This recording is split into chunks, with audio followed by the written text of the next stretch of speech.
4, 3, 2.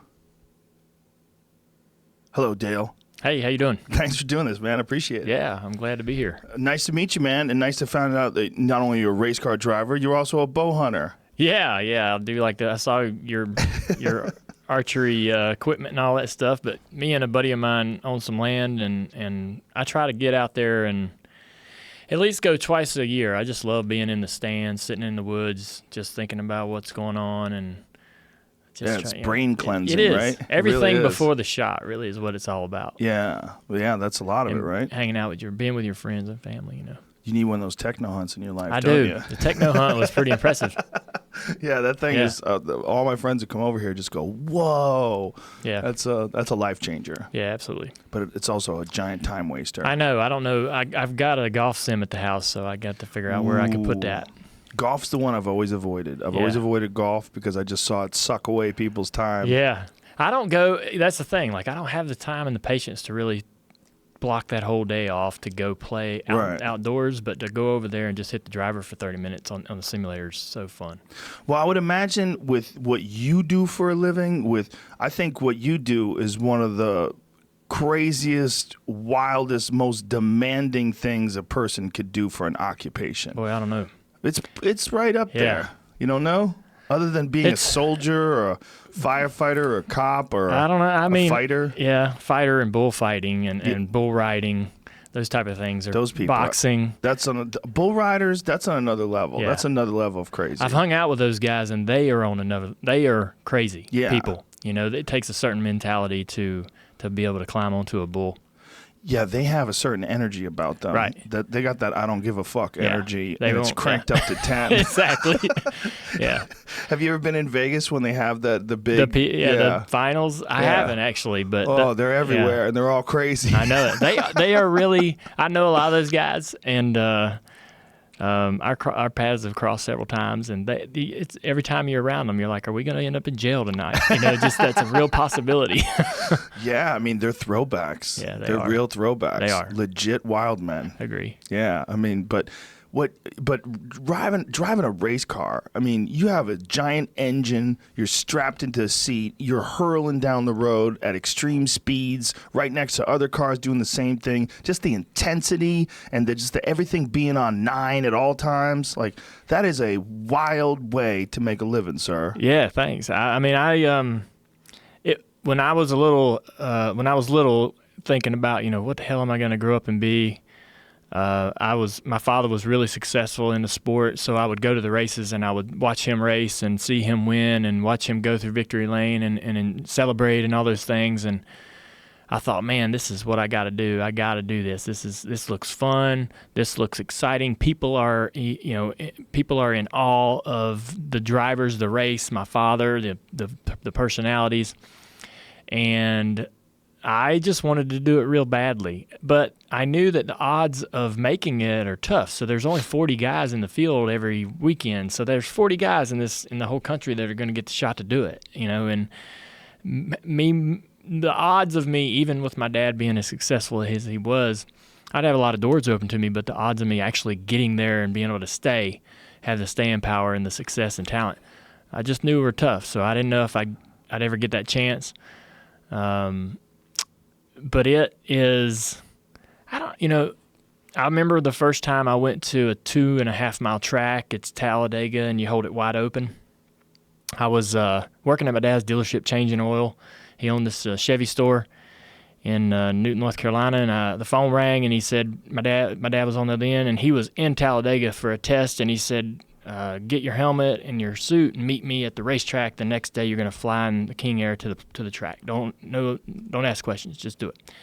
And so I got there, and I knew I was going to Talladega, and I thought, man, I must be driving. This is going to be crazy. I'm going to go around this 2.5 mile track full speed at 190 miles an hour. I never went faster than 90 or 95 on a racetrack before. Never drove anything bigger than a half mile.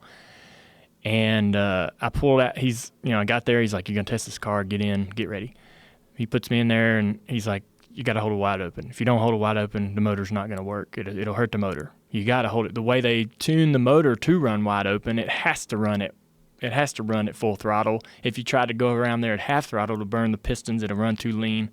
Wow. All those things. So he was saying that, and I thought to myself, is he just telling me that just to make sure I hold it wide open because he thought I would be a pussy and not do it?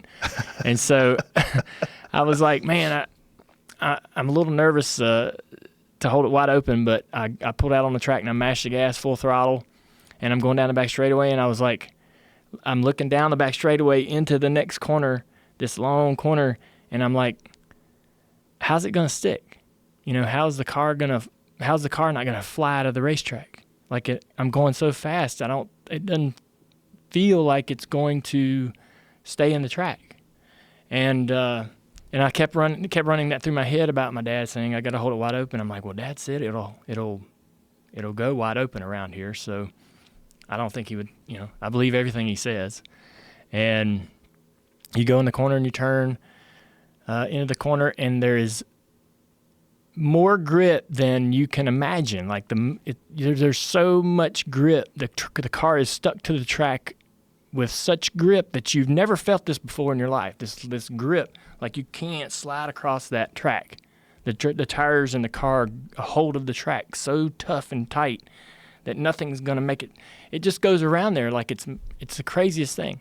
And so now today, when I tell people, we got this 2-seater car and we take people for rides, and they get in there, and I'm like, man, what am I gonna do? What are you gonna do to explain to somebody what this is gonna feel like? Well, I'm gonna tell you things to pay attention to. Pay attention to the grip. You're not gonna believe how much grip this car has. You're just not gonna believe that it'll stick to the track the way it does. So pay attention to that, and pay attention to how bumpy and violent it is. You drive a Cadillac or any car down the street. Well, it's 6-8 inches off the ground, these big old inflated tires and big giant sidewalls, and it's gonna feel nice, when it hits little bumps. Our cars are rigid and suck to the ground and don't have much travel in the suspension, and it's built to go fast, not to feel good, and it's rough as hell and shakes the hell out of you.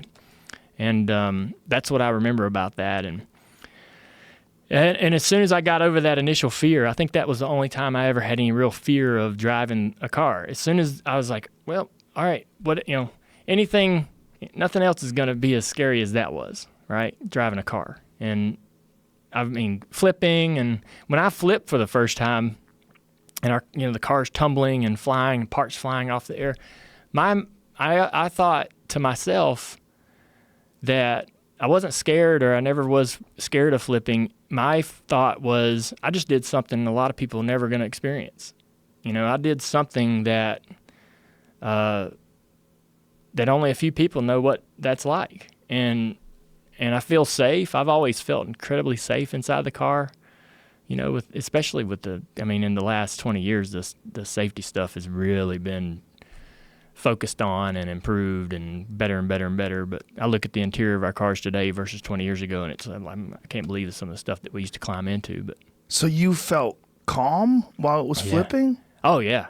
I've seen cars flip, right? I've seen it for years, right? And so I know it's possible. So I get in there, and I got turned around at a race in 1998. I was racing at Daytona, and I got turned around, and the car, so I'm flipping for the first time in my life, and this car's like over 3,000 pounds. So but it flies up in the air like it's paper, man. It's the craziest thing in the world. It's so weightless, And what it felt like to me, so the car rolled on its side and came down kind of on its side.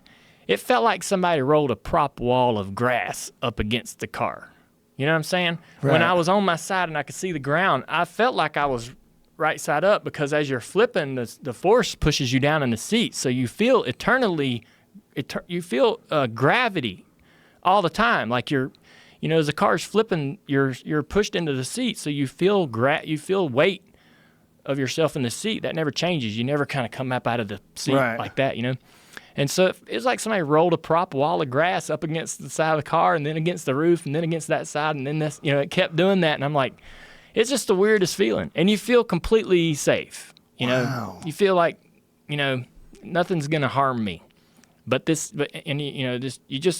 the things they always talk about is like, get your hands onto something, because the spinning, makes your arms just go like this. And if you watch a lot of old wrecks from the 60s and 70s, you'll see the guy's arms come flying out the window and they're just kind of flopping around. They can't pull, it's spinning so fast you can't pull it in.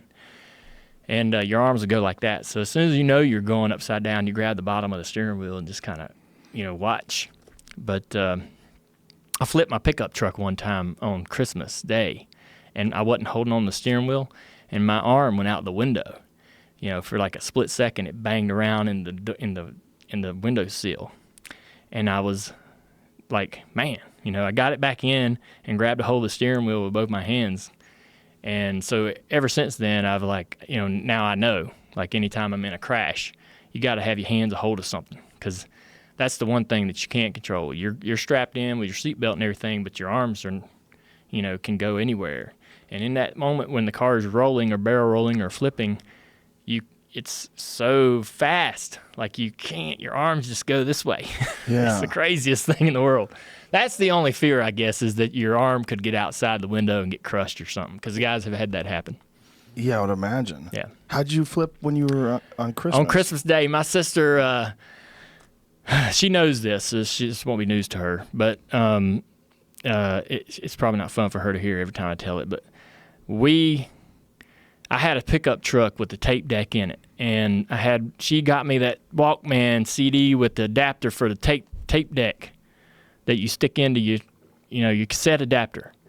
And she bought me the Walkman cassette adapter, and I'm in my truck. I got an extended cab S10. I'm driving from my house to my mama's house where family reunion is. My dad's there, everybody's there, the whole family's there. I'm a little late, and I'm driving down the road. And I got to messing with that Walkman, and I drove off into the ditch, and I hit a driveway culvert, drainage pipe in a driveway, and went like 7 flips and destroyed this truck. And in the middle of the flipping, I remember that happening. And everything, all my change, jacket, anything that was loose in the car ended up down in the one corner, like floorboard.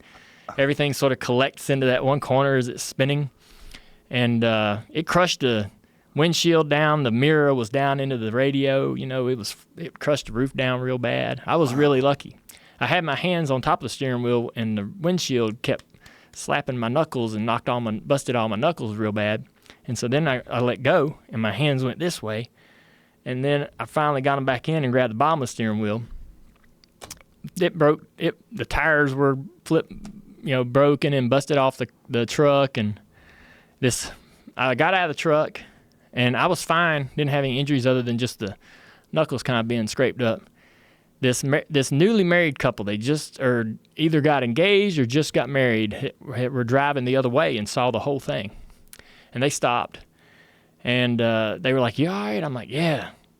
And, of course, there's this line of cars behind me stopped on the road. And this one lady pulls up, and I was like, "I need to borrow your cell phone to call my dad." She's like, "You're in shock. You need to sit down." I was like, "No, I'm not in shock. I just need to borrow your cell phone." So I walked to the next car, and I got a cell phone from this person. I called my dad, and I was like, "Dad," I was like, "Man, I flipped my truck. I'd financed this thing for 5 years. I was paying $100 a month. It's perfect. I was working at the dealership changing oil, probably making $130 a week, and just got this truck for probably 2-3 months, and used truck, but it was good. It's junk. I called Dad, and I'm like, "Man, he's going to be mad. Can't be too mad because I'm paying for the truck, but he's going to be mad at me because I'm screwing up family reunion and Christmas." He comes to get me. I'd flipped this truck real close to where our farm was, so he ran over to the farm and got this flatbed truck, and he pulls out there with the flatbed truck. And he pulls up, and as soon as he pulls up, a state trooper pulls up.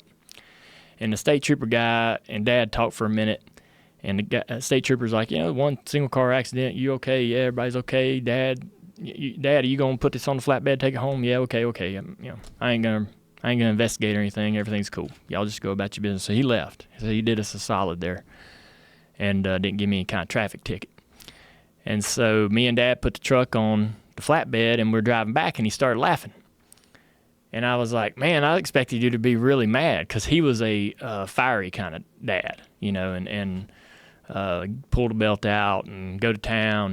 He was a rough, strict, tough dude. And so I thought I was going to get a good cussing at least, but he started laughing. And I said, man, what's so funny? And he goes, I was 18 when this happened. He goes, when I was 18 years old, I flipped my car. He's like, I can't get mad. He's like, it's just, I'm just glad you're not hurt. I'm like, well, that's nice. So we drove back. I took a couple pictures of it and got insurance for it. Got like 11 or 12 grand for the insurance to be able to buy another truck. So it all worked out. Yeah. So that was the first time you ever flipped something, or did you flip the race car first? That was the first time. That was no, the first the race time. car was next. So the race car is like, oh, I've been here before. Yes. Yeah. And it's Wow. nothing in the race car. It's not as bad as a passenger car. You only got that strap. You know, Right. you're moving around and banging around in there, and in the race car, you're in there pretty tight.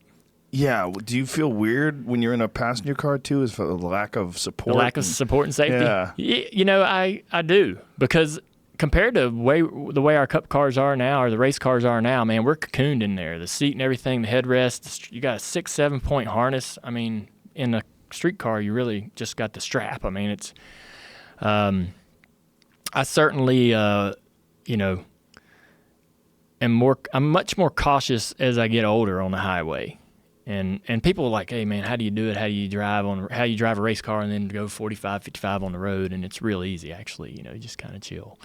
Does it get all your fast driving out of the way? When I was younger, I was getting speeding tickets all the time. But as I got older, I just didn't care to be in a hurry anymore. Yeah, I would figure the way you drive for a living, you just get it out of your system. Yeah. I had plenty of high speed action and hijinks on the racetrack. I calm down on the road. What kind of car do you drive in real life? Well, it's funny. I just bought a brand new Silverado. I hadn't bought a truck in a long time. I still have my old Silverado I bought. It's about a 04, 06, but this new one I like a lot. The new ones are badass. I didn't like the old ones that much. They just look kind of basic. The new ones are really sweet looking. The character lines and the body lines, it's just a good looking truck. So I bought that. But what I was driving before that, I got a 48 pickup truck, and it's all rough as hell on the outside and original faded, all messy and ugly looking. But it's got a Vortec motor and good drivetrain in it. Drives good, but it's easy to work on, and I just love fooling with it. I took the original bench seat out and put these old bucket seats in from an 80 Chevy Blazer. And so I made it comfortable and just the way I wanted it. So I drove that a lot this summer until I got this new truck. And I got a 76 Chevy Laguna that I love to drive. Yeah, that thing just kind of floats down the road, man. And it's dark midnight blue, tinted windows, and just a really cool car. I love the 70s and the style of the cars in the 70s, even the kind of the bigger ones, like in the late 70s, like the 442 Oldsmobile Cutlass. Yeah. Those big cars. There's something about those guys that I really dig. Is that your car right there? That's my car right there, yeah. Damn. I love that thing, man. I had a 1973 Chevelle. Yeah. That reminds me of that kind of body style. That's it. Wow. I got a 442 that's sort of the sister to that, Oldsmobile 442 that's red, and kind of the same tinted I did the same wheels, same tires, same tent, I put a spoiler, like a NASCAR style spoiler on the back and the front, and kind of look, because those cars were big in NASCAR. Oh. See, those cars don't get as much love as the 60s muscle cars. Well, we'll get there. I think as we get older, what's cool gets older. Really? You know what I mean? Yeah, like, I mean, nothing, I mean, the 67 Camaro, those cars, the 50, yeah, I got a 67. I thought I had a 69, but like the 55 Chevy, all those things will always hold their rightful place in history, but these cars, like that car right there, that wasn't very cool 10, 15, 20 years ago. No. But as we get older, that car becomes cool, you know, and you know, one day we'll be driving around in like 85 pickup trucks going, man, this thing's so awesome, so old school. Really? Yeah, I think so. I don't know about that. I just think that car might just be cool because you own it. I don't know, man. I think it's got these old character lines, man, that I really like. It does have old character. You know what's interesting? I was just talking to a friend of mine about this. In 1970, my mom bought a Barracuda. Yeah. And when I was in high school, in 1981, I was a freshman in high school, and she had this Barracuda, and it was like a classic car, and it was like a classic muscle car. Right. But like that's only 11 years old. Yeah. Like if you had a car today from 2007. Well, that wouldn't be a classic no, it car. Wouldn't be a It's classic just a car. Yeah, you're right. It's weird. It is weird. Like a 1969, when I was in high school in 1969, which is only an 11-year-old car, was amazing. Like, whoa, people would stop and stare at it. Dude, look at that 69 Camaro. Yeah. Whoa. I got an 88 S10. That was the first pickup truck I owned or had. That was like the car I got when I was 16 years old. And I got one and restored it, and which was a terrible investment, but it makes sense for me because it was my first truck. And I didn't think anybody would give a shit about it, right? Because it's an S10. It's like the bottom of the barrel in pickup trucks for Chevrolet in 1988. But I drive that thing around, and people are like, "Wow, that's the cleanest S10 I've seen in 15, 20 years." That's it right there. Oh, that's a nice car. And so there's something about seeing one of those that's in great shape. Yeah. Like that it made it through. Yeah, there's not many of them left. I mean, for good reason. But what was your first car? My first car was a 73 Chevelle. Yeah. That one, but I got the a engine blew out on 71. it. Yeah. Chevelle is a good car, man. Oh, I love Chevelles. So would you would you get a 73 and restore it to? I would get a 70. Similar? That's my favorite year. Yeah. 69 and 70 are my favorite years. I go back and forth between 69 and 70 with Chevelles. Yeah, they're both amazing years. Yeah, yeah, I like those cars. They're a big muscle car. They are. That's a big ride. It's bigger than the Camaro. Yeah, yeah. I have a 1969 Nova. Really? Yeah, which is like a smaller. Yeah, like that right there. Yeah. Whoa, daddy! That's a good-looking car. That is as classic an American muscle car as you get. It's a 1970 with silver with black stripes. Come on. They used to race Novas. Whew. My dad raced a Nova. Yeah, Nova. 80s, I like Novas because they're light. Yeah. Because it's a light car, and because you put a big engine in it and new suspension, and Yeah, I have a Nova, a wagon that I just bought, a '66. Oh wow. Yeah, that's my next project. I bought it from a buddy for $5,000, and it's pretty bad shape, but that's my next project as soon as I get some time. I had this little girl, Isla, and she's 6 months. So it's kind of made it tough doing any kind of projects. I know what that's like. Yeah. Congratulations. Thanks. It's awesome, but it does eat up a lot of your time. Everything is on the side right now. Yep, and it will be. Yeah. I mean, how long? Forever. It's just forever until they move out, and then it's still a little bit on the side because you got to call and check on them. Yeah. Yeah. It's awesome though. Yeah, it is. It's amazing. I couldn't. It's like getting married and having a kid and all that stuff is nothing like I thought it'd be. No one can explain it to you, especially the kid part. Yeah. They can explain it to you. I've had friends that have kids. They just go, we'll talk after the kid's born. Right. There's no way you're going to be able to figure this out until it actually happens. Yeah. I've had everybody tries to tell you this is what it's going to be like. Man, you ain't going to believe it. Greatest thing ever. Boy, you just don't even know. And it still doesn't help. It don't sink in until you go through that experience. When you go through that experience, you're like, damn, they were right. This is the greatest thing ever. It's a different kind of love. It is. It's hard to explain. Doesn't make if I come home, my daughters run up to me and jump in my arms, and I catch them, and they give me a kiss, and I'm hugging them, and there's a kind of love that doesn't exist in any other part of my life. Nothing you could have ever felt before with anything or anybody else. No, it is. It's just different. Yeah, I can't wait. I can't wait for that. She's 6 months, and everybody's like, man, and you'll probably agree.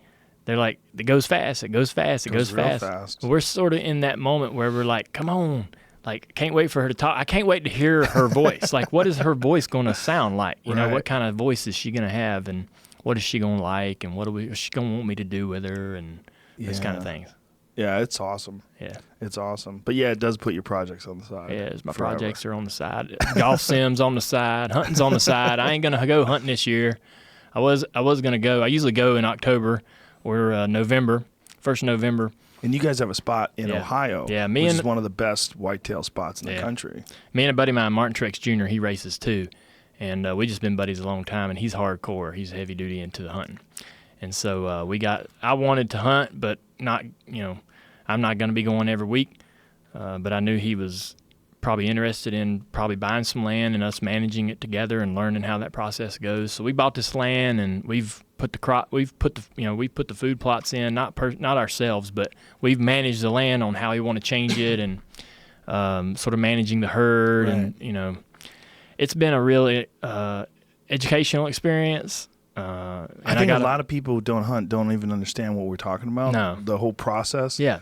Like if you buy a nice piece of land, people who, especially if you look at like there's a bunch of organizations that teach classes in how to manage a giant piece of property, Right. but laying out food plots and people buy these big chunks of property specifically for whitetail hunting. Yeah. Yeah. So we have about 1,000 acres and That's awesome. all we do is bow hunt for whitetail. That's it. We'll Wow. we'll go in there twice a year, maybe, or at least once a year for turkey. And we eat what we kill. Like we got a turkey last year and was eating it that night. I mean, That's amazing, isn't it? It is crazy. Yeah, when you can eat it and it doesn't ever touch the freezer, never goes in the refrigerator, just straight from the harvest right to the grill. Yeah. Oh, Yeah, it's great. it's incredible. I love deer jerky. It's probably my favorite.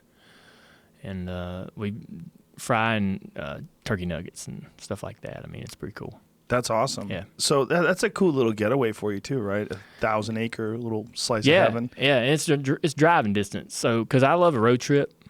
I mean, if I wanted to, I could fly up there, but I like the road trip. The whole thing for me really is everything before the shot that you take in on the deer. It's the drive up there with your buddies talking about what you're gonna do, what you can't wait to do, what's been going on with everybody. Getting up there and getting everything laid out.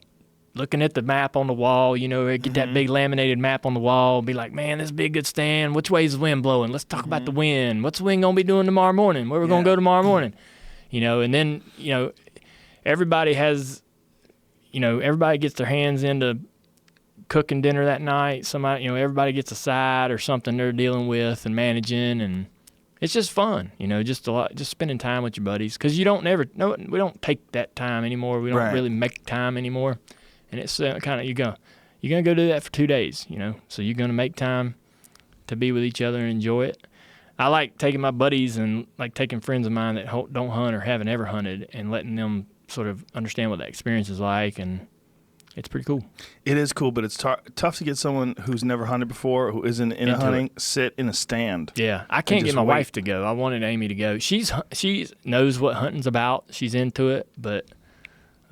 She don't want to go. We even got the redneck blinds, the real comfortable deals, and you sitting there in the chair and move all you want, and you ain't got to worry about your scent too bad or anything like that. And she won't even go sit in that. I'm hoping little Isla will want to go, so we'll see. Yeah, maybe it's better that she doesn't go. You need a little break. Yeah, you're right. You need a little place where, like, if she wanted to go every time you were going, right? Then it'd be like, oh, come on. Well, you wanted me to like hunting. But you like it too much. Yeah. Yeah. Well, I would imagine, like, again, something with what you do for a living, having something that's peaceful and quiet and out in nature would be very important to kind of balance out the wild, hectic nature of race car driving. Yeah. I mean, for me, that's when I get in the stand and I sit down and I look out across the field and look at the land and everything, man, you ain't got to worry about answering no email or getting back to this guy or setting up this appointment or answering this question or, it's even better. It's better than going on vacation. Like we go on vacation with my wife or with my buddies or whatever. You still can't really ever really disconnect from everything you're doing. It seems like though when I go hunting, I can completely get rid of technology, if I want. And it's just and sitting in the woods is peaceful. Yeah. There's good for you. It is good. It is. It's therapeutic. Even though nothing's happening, it's kind of cleansing in a way. Yeah. In some weird way. In a weird way. I think human beings have a certain amount of requirement for time in nature. Yeah. I think, and you don't realize you have that requirement until you're out there. You wouldn't know it until you go sit in a stand. You're like, wow, I needed a little bit of this. I think even a park, even people that go to Central Park in New York City, they go to that park and sit down by a tree and they just feel better. Yeah. Yeah. Exactly. That's exactly what it is. Yeah. I mean, and your work environment is a concrete slab, that you're driving. How fast? What's the fastest you go?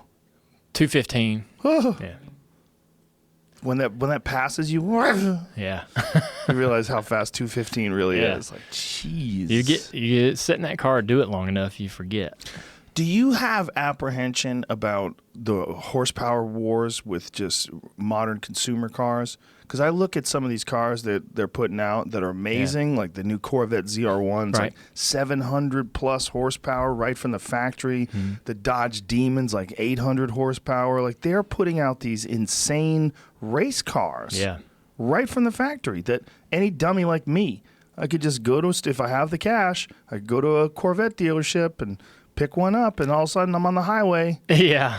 I don't have a problem with it now until it becomes a common occurrence where people don't know how to control it, or don't know how to manage what they're doing behind the wheel or something like that. But until that's like a common issue, I don't know that it'll need regulation. Yeah. I don't necessarily think I wouldn't be surprised though that one day it may be regulated, because everything gets governed at some right. point. Yeah. Maybe too much, right? Right. Maybe we should just appreciate the fact that you can do that. I know. I mean, I want to be able to build whatever I want to build. Right. Right. And yeah. if I want that, then production ought to be able to produce whatever they want.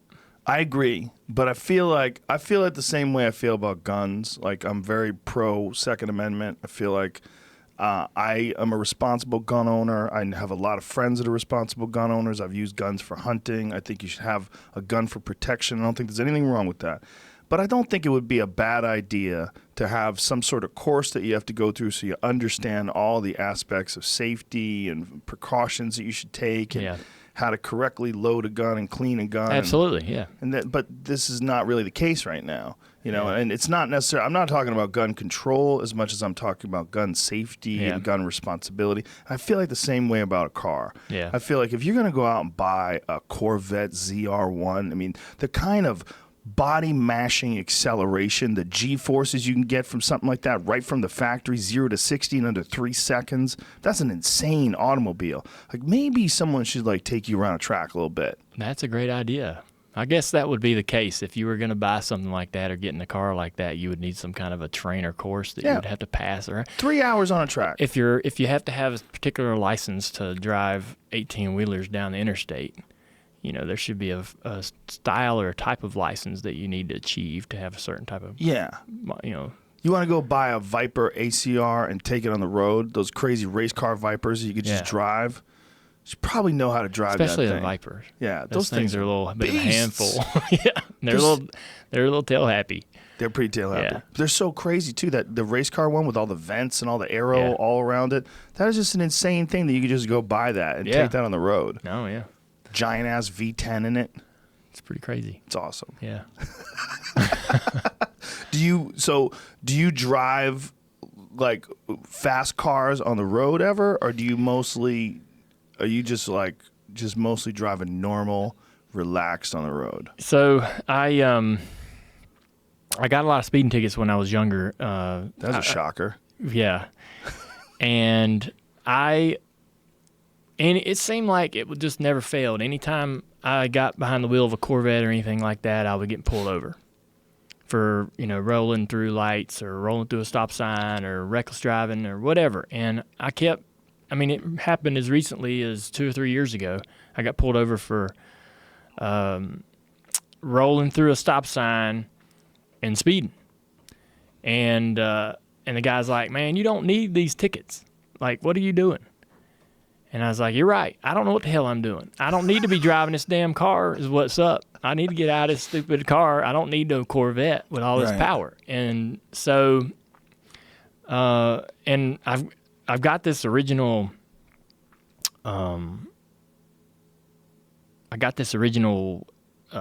65 Impala that's been in my family since it was brand new. And it's kind of been the community car. It was passed around, got banged up on the corner, right front corner. A couple crashes here, a couple crashes there. This guy needed a car because his was broke down, so he used it for a while and such. And it was and I finally got it. I bought it for $2,000 from my dad, and I've fixed it up. It's got a 2-barrel, 283. Wow. Doesn't go anywhere, right? And I just as much rather drive that car as little of power as it has, knowing I won't get myself into any stupid trouble. Right. Being in a hurry or being impatient. And so that's that's what I try to do. I don't care about as much what kind of power the car has as much. I like a driver.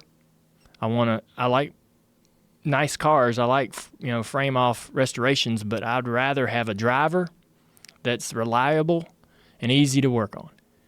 And I think that's why I like that 48 pickup truck. It's got the Vortec motor, which is just it's not a powerhouse. It's just dropped in out of a junkyard crash, and it's easy to work on. Like me and a buddy of mine put an electric wiper motor in it the other day because it had the old vacuum on it, and it just didn't work. And it's easy to work on. We put these seats in it. We got an old ammo box for a console and shit like that. Do you just enjoy it because it's also it's something that's sort of related to what you do for a living, but then again not, and kind of just a project? Automobile? Yeah. I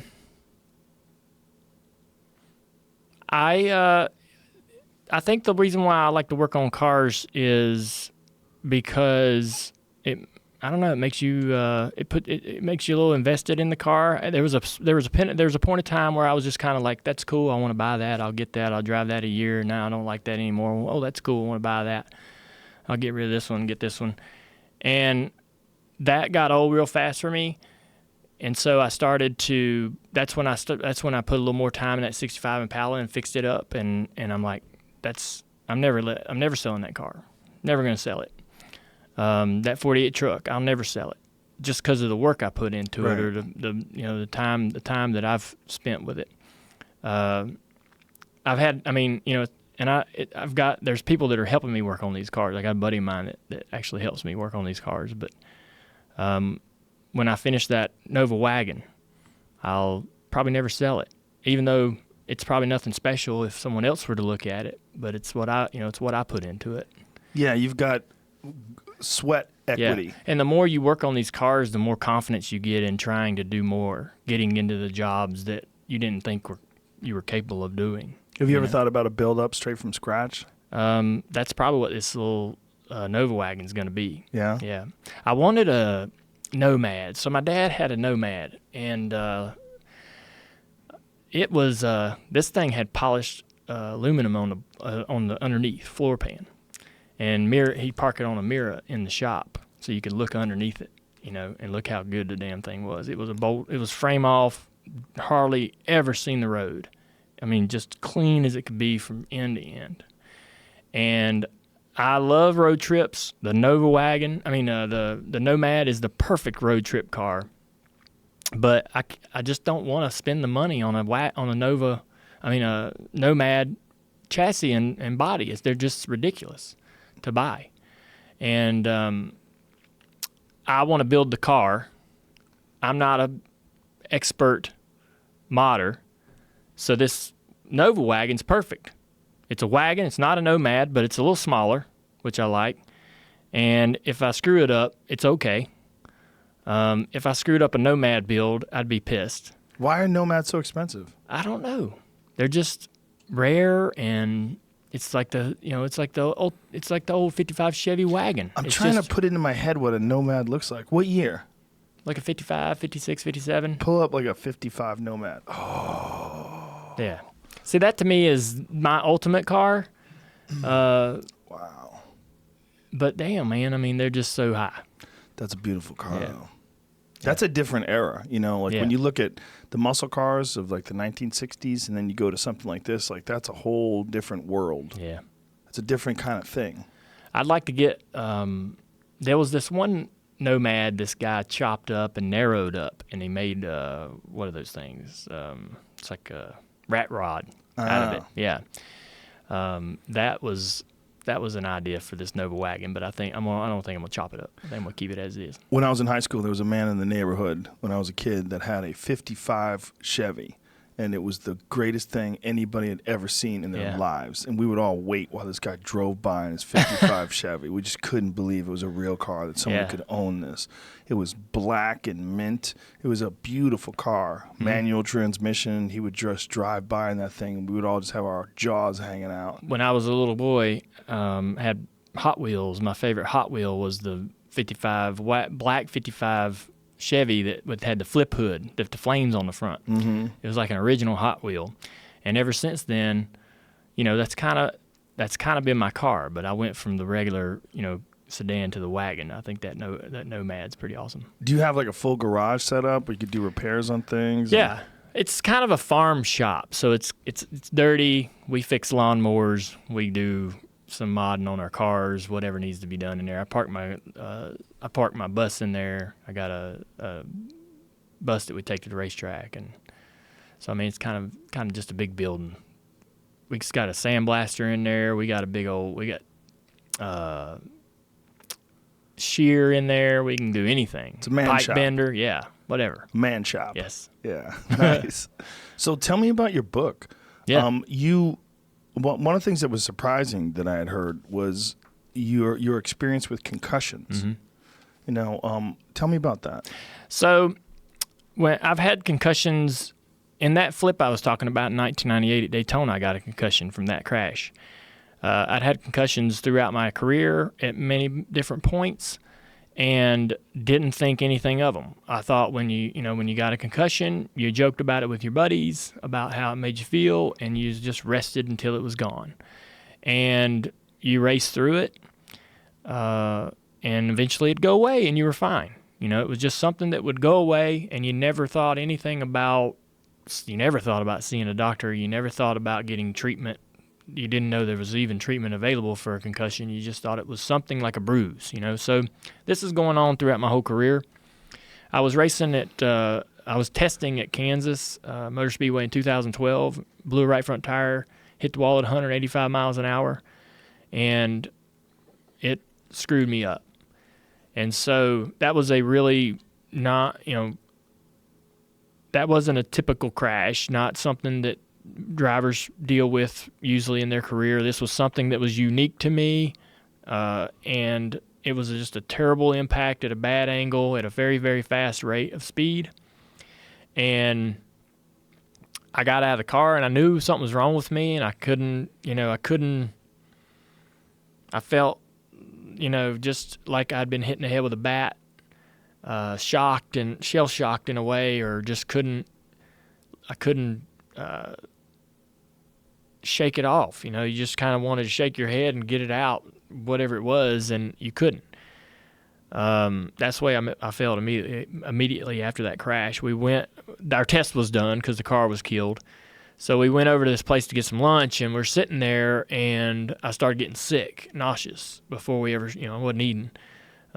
We just sat down, and I'm sitting with my team, all my guys, and I'm I think I feel I'm gonna throw up right there in front of them, and I'm getting nervous, and I haven't said to them that I feel this way, so I don't want to tell them I feel this way.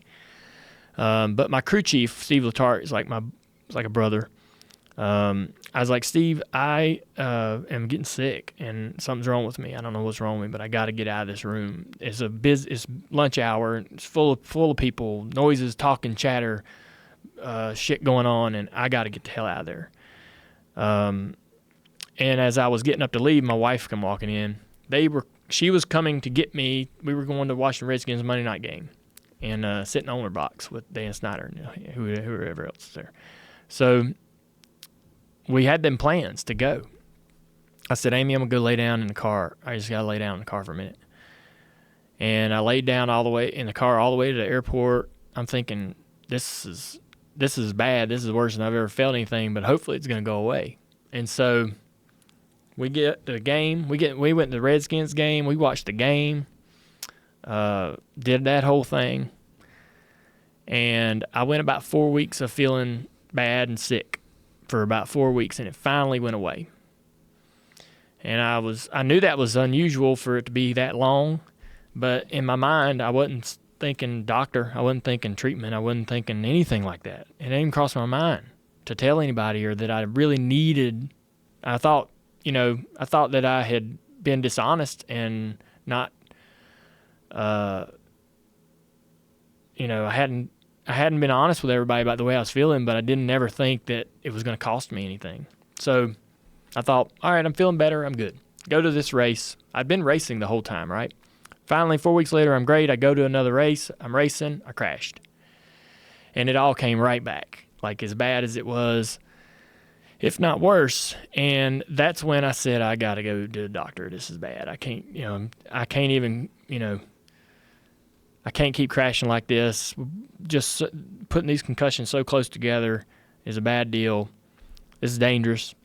And I couldn't bite my tongue. Like my attitude and my emotions and shit was out of whack. Like I couldn't control my anger. And I was like, anybody say something I didn't like, I'm like, well, I wanted to tell them to fuck off, Right. And that was just not like me. I couldn't like keep myself calm. And everything that I heard like made me angry. It was the craziest thing. Even people just talking about stuff would just get under my skin. I'm like, real impatient. And there was some new symptoms, but I finally I went to the doctor and I went to this neurosurgeon in Charlotte, Dr. Petty. He's like, I want you to meet this guy in Pittsburgh. His name's Mickey Collins. He works with the Pittsburgh Steelers and the Penguins. And I'm like, all right. I go up there and I'm thinking I'm going to meet this guy that works with the Penguins and the Steelers, and he sees, players. But he's a doctor that sees anybody and everybody. Like there's kids in there, that got hurt playing on the playground. There's workers, carpenters, housewives. Everybody's in that damn waiting room to see this man. He sees about 25 people a day, and he's an expert on head injuries, and he's got, he's on the cutting edge of whatever the hell the new shit is. He knows it, and he's, his team and his people are investigating it, and so he fixed me. So I go there, and I'm like, this is what happened. This is how it happened. I crashed. I hit it. I didn't tell anybody about it. I was sick for 4 weeks. I got better. I crashed in this race, and I feel sick again. And he was like, well, these are two different injuries of two different parts of your brain. The first injury, you bruised this right front edge of your brain when you hit the wall.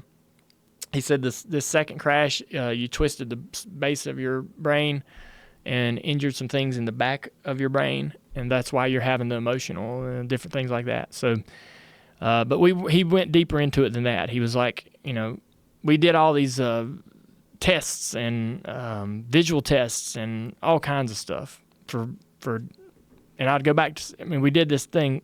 I went through the gamut for a whole day of doing tests, and then I went back every week before and in 2 weeks I was back racing again. I was clear. And so he took an injury that I hid and took 4 weeks to heal, and healed it in 2 weeks. What did he do to heal it? He gave me, I never took any medication on this particular issue.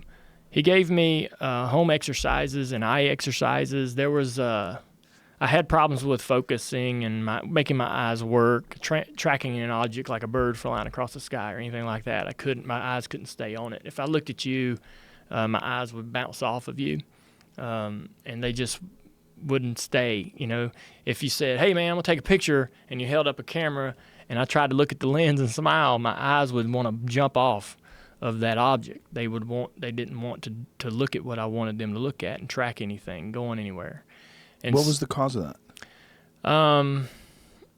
The brain has the ocular stuff. You can have injury to that part of your brain, or you can have an injury to the vestibular part of your brain that may, like if you have bad balance, then that your eyes and your balance work together. And so if you have vestibular issues, that can create ocular issues, and that can create that can affect your anxiety and depression and things like that. So all these, you can have an injury to one part of your brain that affects 4 other areas. And we talk about that in the book. Mickey comes into the book, and I'll say, this is what I was feeling, this is what I did, and Mickey will come in behind me and say, this is the medical science behind that, and this is how we treated it and why. But I would have an injury to one singular area of my brain, but I would have 4 different symptoms affecting 4 different parts of my brain, 4 different senses. And, he would have to hone in on the one that was broken and then know to fix it. And when he started fixing it, all the other ones would start communicating together. The brain would start working again, balance and visual, and all those things would start to work again, and anxiety and all those things would, begin to come back in tune. Now, when you said he fixed it, like, what is he doing? So he gave me physical exercises to do. I had some balance issues. Basically, if I turned my head or looked up and down, I would get dizzy and sick. Like my stomach would turn if I turned my head left to right, if I looked up and down, just sitting there. Like the best thing for me was to sit on the couch and not move. And so, like, literally not move. And I felt fine then. But if I moved an inch, man, it was like it'd make your stomach nauseous. And so I did a lot of motion. I did a lot of exercises that created a ton of motion with my head, lifting heavy balls up and passing them over my shoulder this way or that way, taking a ball and turning around and hitting it this way, taking the ball, turning around and hitting that, just doing that for hours and hours and hours. And so I would train, basically, I was training myself to balance again, training my body to balance itself again. And if I couldn't see a horizon or a flat surface, I couldn't tell which way was up. And yeah, it was so bad. And the visual stuff, there was these, I had a string with these balls on it, and I would hold the string on my nose and hold it out here, and I had to look at all those balls, and it would, my eyes are focusing, just, all it's doing is really just making my eyes change focus from one to the next and back, and one to the next and back. And there was this eye chart on the wall, and it had all these letters and all these numbers on it. And I had to look at that eye chart and turn my head back and forth this way, but look at that eye chart and count, do from A to Z, but backwards. Whoa. Do the alphabet. So I'd have to look for the letters. Where's Z? And go backwards, or 1 to 20. All while you're shaking your head. 2, 3, yeah, and standing up and walking backwards and walking forward. And what is this doing to your mind? Like, how does this fix your mind? Like, what's the process? I don't know what I've had, the problem with me was my vestibular system, so my ability to understand balance and understand horizons, and so I was putting my mind in a complex environment, or making my mind do complex things that you don't do every day. And it's just firing up these parts of your brain and it's kind of like stretching this muscle. It's like they used to say when you would get hurt to go into a dark room and hide, no electronics, no TV, just sit in a dark room and wait. Yeah. And what they believe today is that exposure is what helps, pushing yourself into these complex environments and doing things that are really challenging for yourself. Even doing that, if I put you in front of that eye chart and made you turn your head back and forth and walking 2 steps forward, 2 steps back, and it'd be difficult for you. But for an injured person, it's super difficult. It has to be really challenging. But it just sort of tunes the mind, or retrains the brain to do balance. To balance, it retrains the eyes to track on objects and to lock on objects and stay on them. And what's crazy is it sounds like physical rehab. Like if you had a knee injury, it is or something a physical like that. Yes, there's a lot of physical rehab to it. Yeah. There's a ton of it. And we don't think about that when it comes to the mind, though. We usually think of the mind as like something that needs to be healed with medicine. Yeah, I agree. Probably 85% of the work that I did was physical therapy. Did you change your diet or anything like that? Because they say inflammatory causing foods or inflammation causing foods. I did not change. I strictly drank water. I didn't drink anything other than water, and I incorporated bananas and things like that into my diet that I never ate before. Because of potassium. Yeah. Yeah. What effect does potassium have on brain recovery? I just hear that it's good for your brain. It's just good for your brain. You just heard. Yeah. My doctor didn't say start eating this stuff, but it was just, you get tidbits. Like when you go and get injured like that, you're going to get people texting you and giving you information here and there, and you kind of take what you want and go, I don't know about that. But did you ever mess with CBD at all? CBD. You don't know what that is? No. No. Interesting. CBD is a non-psychoactive form of hemp. Yeah. And it's a radical inflammation fighter. And a lot of people that have like some pretty significant injuries to the brain, a lot of fighters take it like right after fights. It used to be, it's still questionable federally. Yeah. Like they're trying, like there's some pushes to try to make it illegal just because of pharmaceutical drug companies kind of putting pressure on them. It doesn't do anything in terms of like get you high or anything. No, I've actually inflammation. I actually read a little bit about that just a couple weeks ago because it controls anxiety. Yes. And has helped a lot of people with that. One of the problems that I face just on the regular every day is where my anxiety is. Like, is that because of being famous? I don't know. I think it comes from like your childhood and just things that you experience in life. And like, what are you anxious about?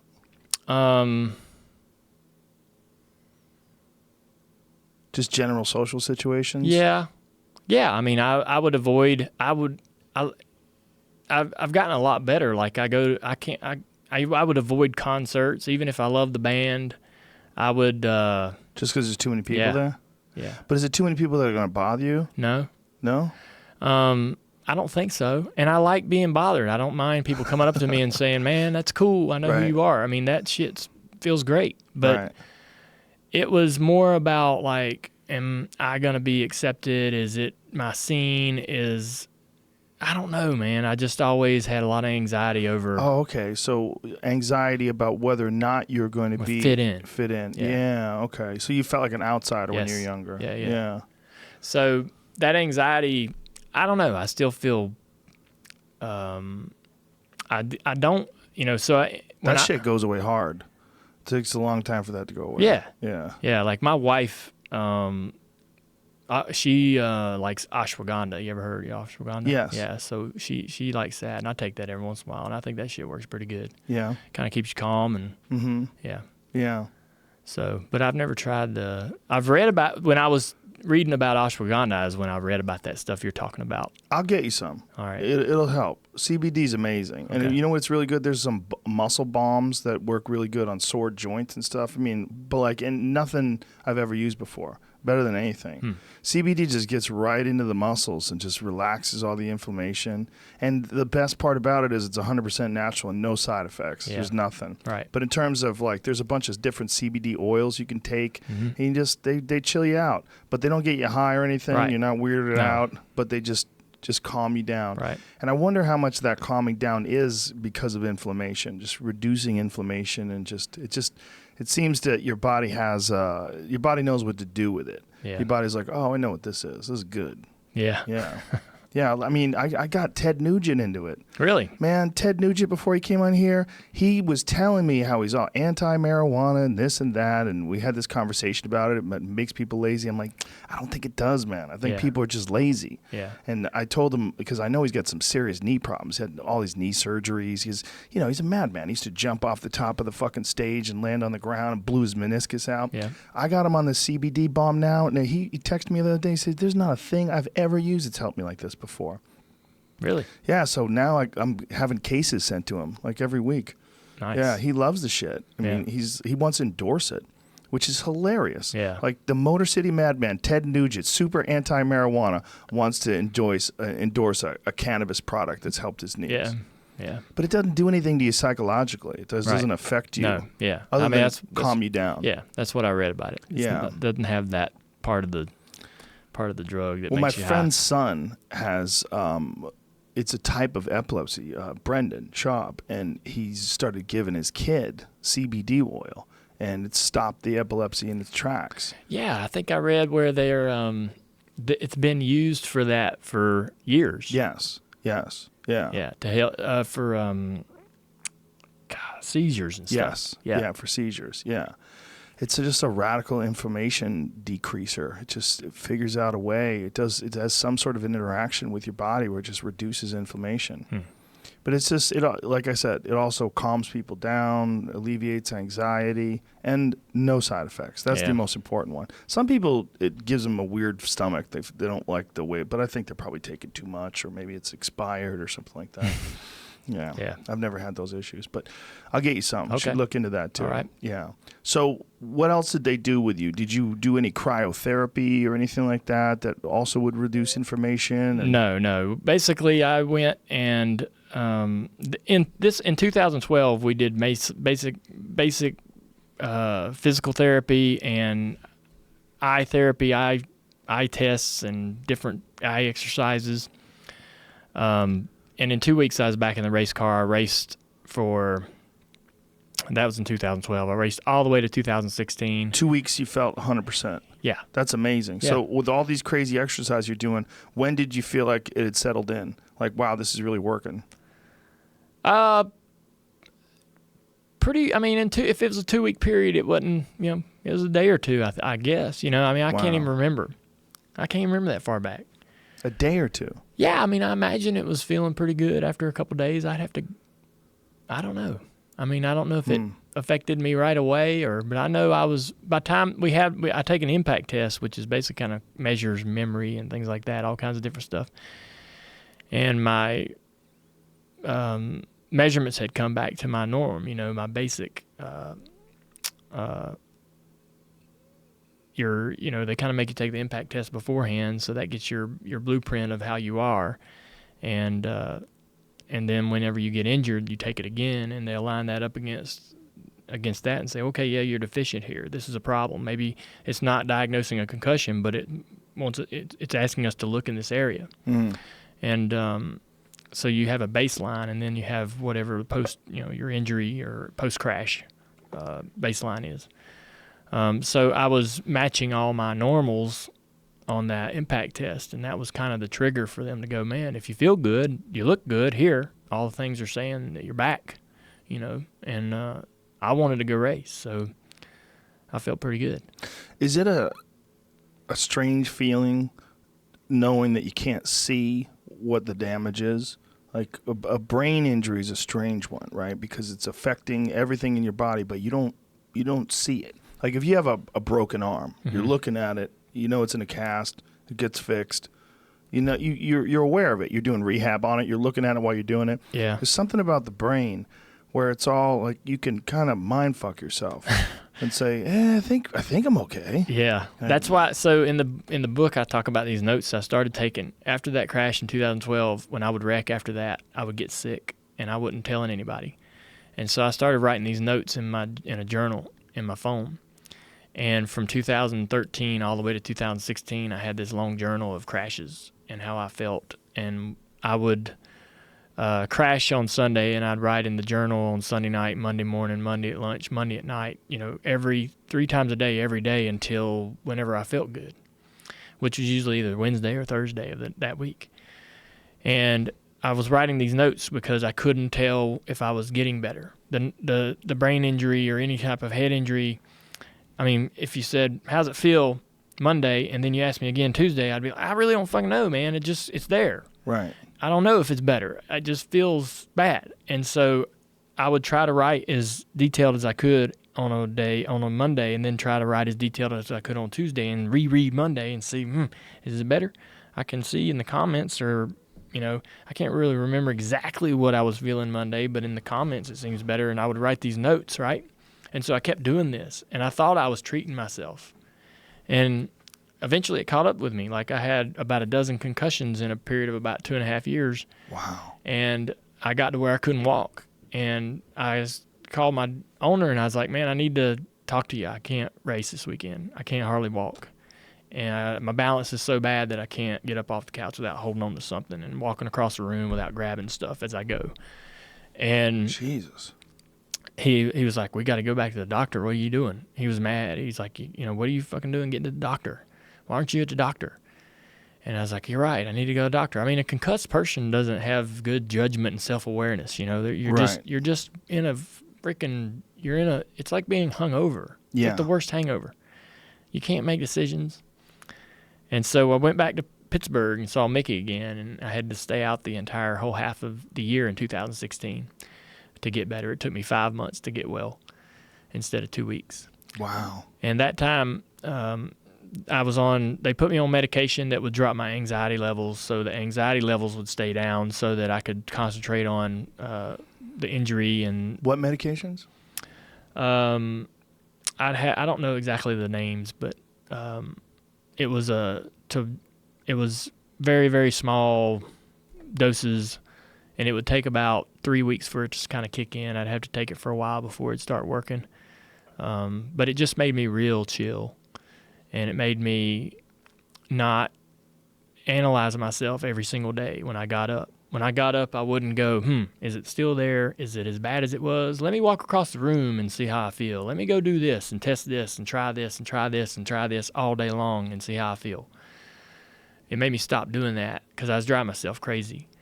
And he gave me a lot more physical therapy, basketball, movements, anything that got my head moving. I'd do those exercises for about 2 weeks. Some of them would stop triggering symptoms. I'd go back to this place in Pittsburgh. We'd go through about 30 more exercises, and I'd take home about 15 that made the symptoms trigger. And I'd do them for about 2 or 3 weeks, and some of them would stop working. I'd go back to him. We'd go through more physical exercises till, kept doing that process over and over and over. I took the medication for about a year and a half. And I had they gave me this computer program for my eyes, and I would wear these 3D glasses, and this computer program would try to take these 3D objects and go to 2D and back to 3D, and my eyes would literally felt like it was trying to rip my eyes apart. It hurt, like physically hurt, when this object would try to go from 3D to 2D, and it was going very, very slowly, and it felt like it was trying to rip my eyes apart. And imagine your eyes are tethered together, so when you look left, they both go there, right? And they both go wherever you look. They go together like they're supposed to. And mine didn't want to do that. You couldn't physically see my eyes toed out or going the wrong way. You couldn't see that. But when I tried to look over here, they both didn't go to the same place. And that action, or that computer program, was strengthening that activity of my eyes trying to do something together. And I would walk. So if I've got these buffalo on my property, and they're across the field, 200, 300 yards out across the field, out the back window of my living room. And if I walked across the floor, every step I took would knock my eyes off of the buffalo. Like, they're way out there, and I could look at them, but if I took a step, my eyes would shake, and I'd have to find them again, Oh. And so that computer program would strengthen my ability. It's called gaze stabilization. It would make it to where when I walk, I don't, if I'm walking or bouncing across the room, I can still look at you in the eyes and like a normal person. Right. And when I was at my worst, I couldn't do that. And so, but that took a long time to fix. And the book basically is me admitting making those mistakes. I should have went to him as soon as I got sick again the first time, instead of trying to document it myself and hide it and manage it myself, and trying to get to whatever the end of my career was, whenever that moment was, and retire thinking I was going to walk away without anybody ever knowing. And I had to retire after that. After that 2016 year of missing half a season and going through all that, I didn't want to go through it again. I had one more year on my contract in 2017, so I finished that season, and that was that. Were you apprehensive while you were finishing that season? Yeah. I didn't want to get hurt. I didn't want to go back through that whole process again and go through that rehab again. I didn't want to get sick again. Me and my wife just got married on New Year's of 2016-17, so we are newlyweds. She's pregnant. We're going to have a baby. I didn't want to go through any of that stuff sick. You know what I told my doctor, though? You'll like this, since now we know each other so well. When I was ill in the hospital, or when I was with Mickey in Pittsburgh, my wedding was on New Year's, and this is probably around October, this was probably in August. I said, I need two things. I was like, I need to be able to go through my wedding on my wedding day and my wedding night, and that whole experience. I want to do it with a completely clear head, and I want to be able to remember everything. I don't want to be on any drugs. I don't want to, have any symptoms. I don't want to even be thinking about my head or reminded about it in any moment during that night. I want my wedding to be perfect. And I want to be able to climb up in my deer stand without feeling like I'm going to fall out of it. And he said he'd fix it. And I was hunting that October. Yeah, wow. Or that November. You in doing these exercises and in fixing the issues that you were facing, were you concerned though about long-term effects? You know, I absolutely over the last 5 years, it's been hard for me to turn my back on articles, stories about NFL players and their history and these guys. You know, the whole lawsuit brought up so many stories about what these guys have went through, what their families have went through.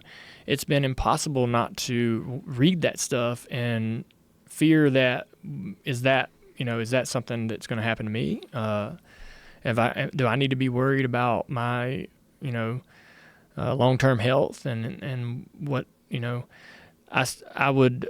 It took me the longest time to watch that concussion movie because I just didn't want to know what it had to tell me, and I eventually I got to a place where I thought I talked to Mickey, when I was hurt in 2016, I said, Mickey, why aren't you shutting me down? Like he shut down some player. I don't know the guy's name. I don't know whether he was a hockey player or a football player, but the guy was making millions of dollars and he was in his mid-20s, and Mickey had to say, you can't play anymore.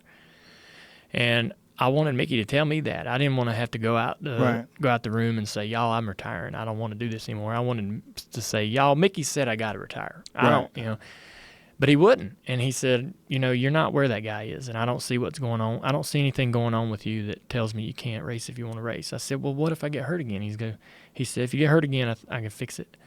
It's up to you if you want to go through that. He said, you're just as likely to get hurt as you were before the injury. You're going to race in racing, and racing's dangerous. You got to make up your mind whether you want to go out there and risk getting hurt again. And if you do, I'll fix it. You can come right back here and we'll fix it all over again. And I was like, all right, if you're not shutting me down, then you must not be worried about my long-term health. And he's like, no, I'm not worried about your long-term health. There's nothing going on here that I see that would make me concerned about your long-term health. And so with all that said, I got married. I had a little girl. I'm sitting there on them days at home with them, and I'm thinking to myself, what if I'm sitting here worried about CTE or my mind, going away, and it never happens? Am I going to wait? Am I going to sit here and worry about that at 44 all the way through my 50s and my 60s and 70s, and then one day wake up at 80 and go, damn, I lived a pretty good life. Why did I worry about all that? Why didn't I enjoy what was in front of me? And so I'm going to enjoy what's in front of me. Not going to worry about CTE, not going to worry about my long-term health. And there's another thing too. The conversation about concussions has really just skyrocketed into warp speed over the last 5 or 6 years.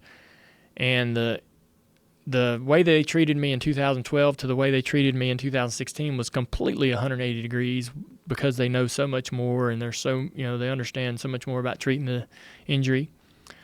And so if I do have any problems, whenever that is, I'm confident that there'll be something there for me, that there'll be something there to give me a good quality of life. I've had a hell of a run. I had a lot of fun. I raised hell. I partied. I won. I lost. And if it all ended now, I wouldn't have missed out on anything other than my wife and my little girl. And so I'm content with, where I'm content with where I am. All I want to be able to do is just, be a good father and be a good husband. And I think I'm going to have that opportunity. But if anything does happen to me, I think that there'll be some technology, some information, some medicine, something that would give me a good enough quality of life that I would be able to enjoy those things. I think you made the wise choice in retiring. Oh, yeah. And I think that look, I'm very familiar with head injuries. I'm around people that have had them all the time, and I think it's something that we're understanding now more than ever before. But someone like you writing a book about this and your experience with it, I think is really important for people. I think it's going to help a lot of people. It's going to help a lot of people understand it. And the more we talk about this, the more this gets out there in the public, the more it helps just regular folks that have had concussions understand what a significant thing this is. Yeah. This book is to not discourage you from doing what you want to do. If you want to race, race. If you want to fight, fight. If you want to do whatever it is, play football, I'm not discouraging anyone from doing that. I'm encouraging it. I'm just saying that whenever you are hurt, if you ever do find yourself with an injury, don't make the bad choices that I made. That's really all I'm doing here, is to share with people the mistakes that I made.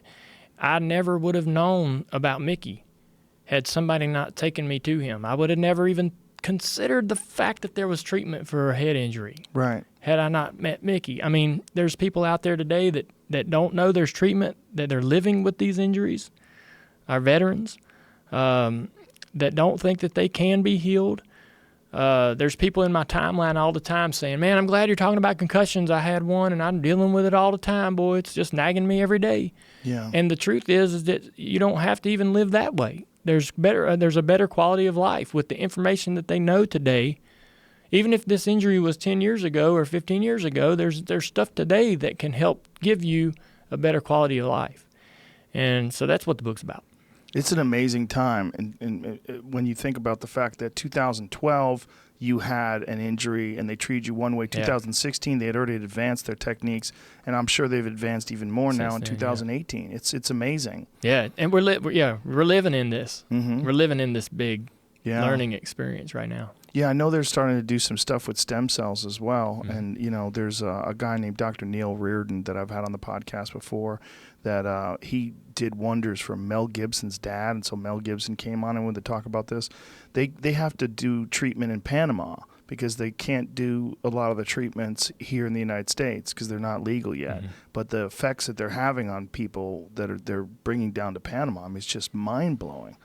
And I'm hoping that's going to also help people with traumatic brain injuries and CTE and some other things as well. Yeah, I'm excited for them to find a way to detect CTE in the living human being, and they already have figure out ways. They've figured out a way to do that now. Yeah. It's very, very recently they've started to do that, but it's a major concern, obviously, for fighters. But I would imagine that someone in your line of work, it's not thought about the same way. No. Like if people think about it with football, they don't think about it in terms of they directly associate boxing with head injury. They don't directly associate race car driving. No. Yeah, and I'm hopeful that there aren't a lot of drivers that have experienced what I've experienced and crashed the way I've crashed. And there's drivers that will race their lives without it, without ever having that experience. And I'm glad for that. But for the guys that have, I've had veterans, retired guys call me, say, man, I've given my doctor's number to so many damn people ever since I've spoken up about this in 2012 to now in this book. Mickey says there's at least 3 people a week that come in his office talking about me, and that's why they're there. And so that's the whole mission, man, is because Mickey gave me my life back twice. I'm telling you, man, in 16, I was in bad shape, and I was without my wife and without Mickey, I don't know that I'd have made it out the other end.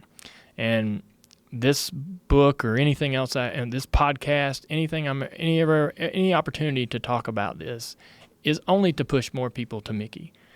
So that he can do the same thing for them he did for me. That's amazing.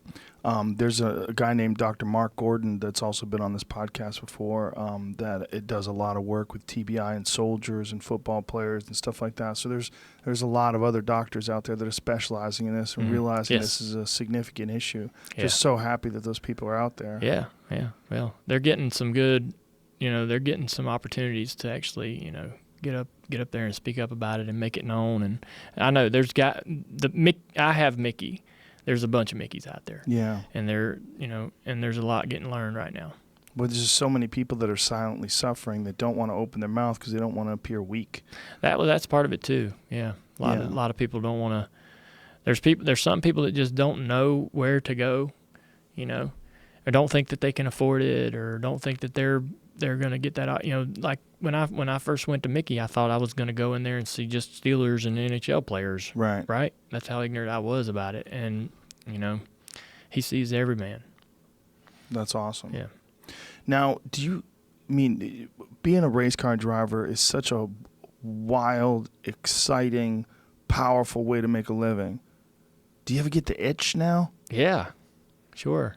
I ran a race in about a month or 2 months ago at Richmond, Virginia, and it's we have an Xfinity level. We have an Xfinity series it's sponsored by Xfinity, and it's basically our college level. They race on Saturdays before the big show on Sunday at the same track, and it's a abbreviated race.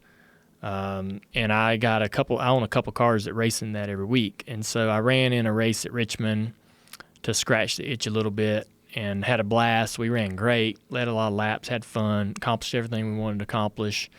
I'll probably run one more next year at another track and probably do that every year until I just don't feel like doing it anymore. Just for fun. Yeah, just for fun. But no more than that. And I never go back to the Cup Series. So the Cup, people talk about it like, man, you can just go back. It's like, you can't just go back. It's like, it'd be like it'd be like one of the fighters, just taking a couple years off and then jumping back in for the championship match. You just, it's too elite. You know what I'm saying? Well, that just happened. Conor McGregor just came back after 2 years off and fought Khabib Nurmagomedov and got smashed. Yeah, so it's a good point you're making. I mean, he probably would have lost anyway to Khabib. Yeah. Because Khabib's just a monster. Yeah. But who knows? Yeah. He might not have. If I would go back, it would take me 6 months just to get up to speed, not even really get competitive, just to get up to speed physically and mentally. Bring yourself to your A game. Yeah. Yeah. And it ain't something you just get out of and go back in. I mean, people on the outside looking at, well, you're steering, you're shifting. Yeah. What's the big deal? Yeah. Hit the gas. Yeah. Go. It's such a, man, if you take a week off, you just get so behind. What is it that you get behind? What? Well, our sport. I was talking about this with a friend today, and he made a good point. He said there was a guy that he says our sport is the only one where the ball is governed and the ball is inspected, like the race car, the car, right? The physical car itself. So technology is one of the things that is like what's fast today will be obsolete and slow 6 months from now. You wouldn't even think about running it, and 6 months? Yeah. Really? Yeah. Wow.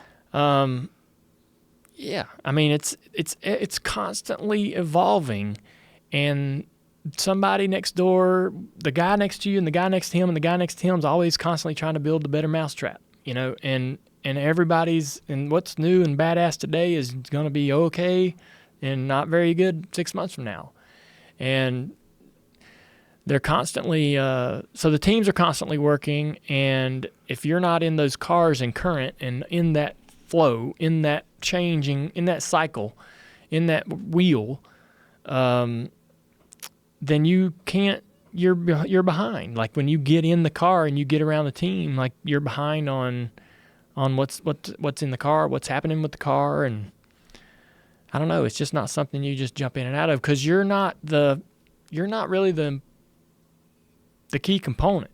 Like your body as a fighter, your body, and your body is the tool. A football player, same thing. Quarterback, his arm's the tool, right? In racing, it's the car. And so if you're not in it and around it every day, you will be behind on technology, understanding what's happening, what teams are doing, what you need to be doing. The damn dash is full of switches with all kinds of shit going on, and this needs to be on, and this needs to be off, and this needs to be back on and off and on. And there's levers. There's brake levers. Some drivers have 4 fucking brake levers. There's like a rear. You can shut off the left front, the right rear, the right front. You can put all the brakes from the back to the front, from the left to the right. I mean, that's just the brakes. And yeah, I mean, there's just so many. There's just a lot going on that it would take you a while to get back up to speed if you were to take some time off. It's not it's just not as easy as it used to be. I had no idea there were that many brake options. Oh, yeah.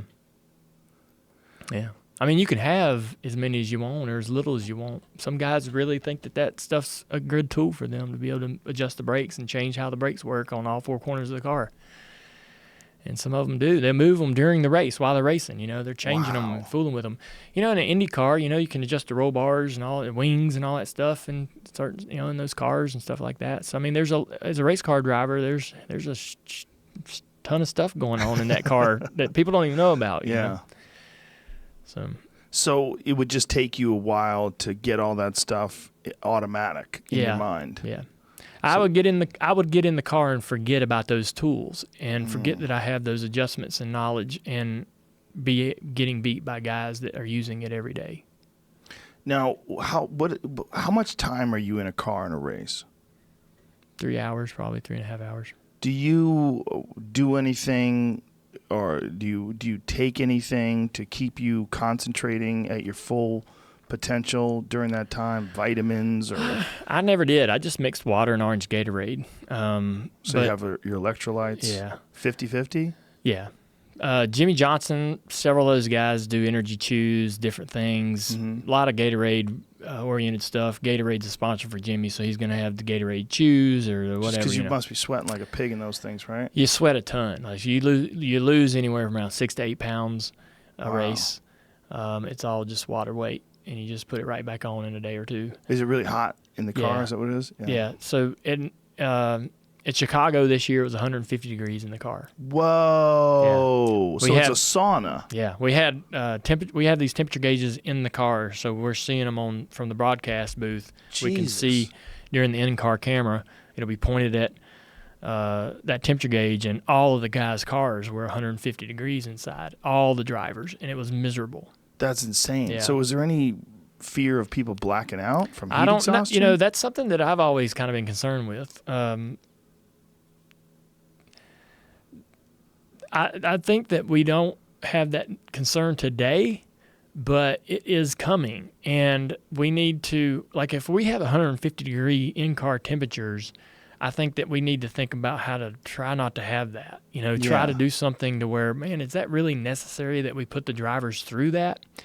Is it because the engine's in front of you, and as you're driving, the heat from the engine just blows into the driver's compartment? Yeah, that and the brakes, everything. The brakes are going to be 1,000 degrees on the calipers, and that heat's radiating into the car. Wow.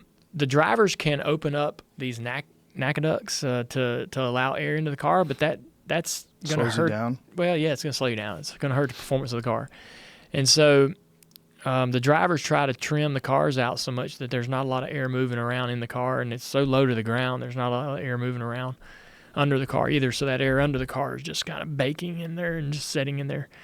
So they're miserable. They're miserable car. That's when I watch races, and I'm like, I'd love to get out there and do that for a few minutes, but damn, running 3 hours in a 150 degree race car, it's miserable. It is worst. It is the worst experience. I can't imagine being in a sauna just sitting there for 3 hours. Never mind driving a car around a bunch of other cars. Having to focus on something. Yeah. Everyone's going 200 miles an hour. Yeah.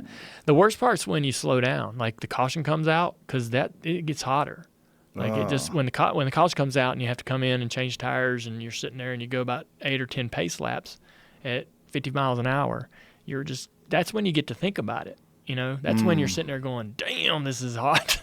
While you're racing, you're almost so hyper focused on what you're doing. Right.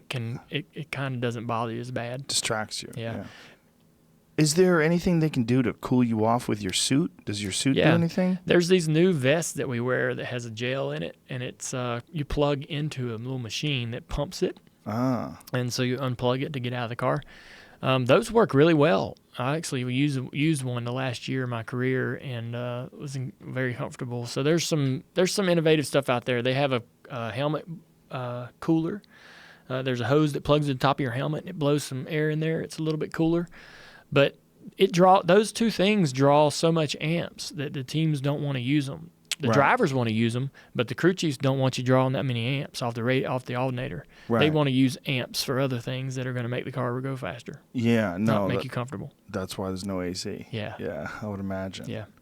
Man, Now, when you think back on doing all that stuff that you did do, and think about those kind of races, and think about all the endurance and all the different aspects of it, does it ever seem kind of crazy that you did it?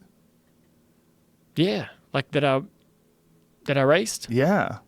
I mean, now that you're not racing, you're like, whoa, what a wild way to make a living. Yeah, like I can't believe it happened to me. No shit. Like, my dad was sort of this invincible hero, and I wanted to do what he did. I didn't think I was going to get to do that. When I started doing it, I was thinking to myself, I can't believe this is happening to me. When I started to win, I won a few races. So when I was 20 years old, I wasn't thinking, man, I'm going to be a champion. I'm going to win 20 races. I'm going to win 50 races. I'm going to kick some ass. I was thinking, I sure would love to do this and pay my bills. I would love to do this just for a living, not have to work. Changing oil wasn't the best, wasn't where I wanted to be. Right. Working in the service department was fun, but damn, I wanted to be a race car driver. And so when I made it, I wanted to win, but damn, I just wanted to be able to make money to afford to do it for a living, and that's all I ever wanted. So the wins, Daytona 500s, and all that shit was a bonus. And when I look back on it now, I'm like, man, I was so lucky. Holy cow, was I lucky to do what we did and do what I did and win what I did, and very lucky. Do you think you had such great success not just because obviously your dad is one of the greatest of all time, but also because your love for it was what propelled you? It wasn't trying to seek fame or fortune. You just truly loved racing, and that's why you became so great at it. Yeah, my dad's the link to my father opened up a shit ton of doors for me, opened up so many opportunities for me. Even today, it made my path much easier than some other fellas that I know. But I think that my passion for it and my love for it, my love for its history, my wanting for it to be healthy, the sport, all those things is what probably made me make good decisions as I went along, and when I would talk or get in a position to make a comment or say something, I always tried to think about how that would represent the sport. I didn't understand what building a brand meant till way too late in my career. Good. Yeah. That's good. To people that are concentrating on that, it's always a mess. Yeah, I don't know. I mean, I wished I'd have known a little bit about trying to build my brand, and I wouldn't have been such a hard ass and hard to work with a lot of times. Like there were some sponsors I loved, and I did everything they wanted, and there was some that I just I wasn't as good as I should have been. I wasn't, I have regrets, but, so I'm just saying, like as I was going through this career, I wasn't thinking about me. Right. I didn't even know how to build my own brand. I didn't know what that meant. I was thinking about, man, I love this. This is great. I can't believe I get to do this. I can't believe I'm here. I can't believe I'm racing here, racing this person, driving this car, got this sponsor. Shit, this everything was the best of the best. I had great sponsors, awesome equipment. Everybody always nice, hey, how you doing? Everybody's so nice. My wife just hates that because everywhere I go, I'm like, everybody's so nice. How was this? Well, they were so nice. She goes, everybody's nice to you. She gets so bent out of shape. Why did she get mad at that? Cause she says, I don't know. She just says, us normal people, we don't get everybody nice. Yeah. You live in a different world. Yeah. That is interesting. Yeah. You live in this world where everybody's happy to meet you. Yes. Like a hot chick. Yeah. Kind of. Yeah. Right? Me being like a hot, like you're a hot chick. Yeah. Everywhere you go, people are like, hey, Dale. It's kind of similar, right? I suppose. Right? I guess. I mean, hot chicks don't have any idea what the world's like. Everywhere they go, everybody loves them. Yeah. People are super, super excited to see them. Yeah. They know there's danger out there in some of these men, but everybody's very friendly to them. Yeah, right. Yeah. It's very similar. But a large lady with unfortunate looks, she has a different view of the world. Yes. Yeah. How How much did you learn about racing from your dad? Hardly nothing, man. I mean, I would get asked all the time, what your dad taught you about X, Y, and Z, and we never talked about racing. Really? Never. Wow. Never. Yeah. We That's never talked about crazy. racing. Even when you started racing professionally? Yeah. Wow. Yeah. We never did. He was always, don't, finish. He was so worried that me and Kelly wouldn't finish school that we would give up on school. He gave up on school as an 8th grader at 16 years old. He was 16 in 8th grade and quit and never finished high school, never got no GED, nothing. And people would come up to him and say, or people would talk about him, even while he was alive and ever since, and say, look what this guy made of himself, having quit the 8th grade. That's awesome. And he always hated that. That was embarrassing for people to, he was embarrassed that he quit. He knew how bad it disappointed his own father. So he was always like worried about where I was, who I was hanging out with, whether I was, doing my homework. And then even when I started racing, it was who I was hanging out with, what I was doing with my free time, what I was focusing on, whether I was, thinking about, whether I was on time for sponsor appearances, and never, this is how you drive this corner. This is how you get around this racetrack. He never talked about that stuff. It was always the person being a man, being right, being good to people, being on time, being ready to work, looking your best, general, morals and values. We never sat down and talked about racing, like, I'm going to show you how to get around this corner, and this is how you shift and shit like that. Well, in that respect, it was probably brilliant of him. Because, look, the championships came, and you also turned out to be a great man. Thanks. I appreciate you saying that. I don't know.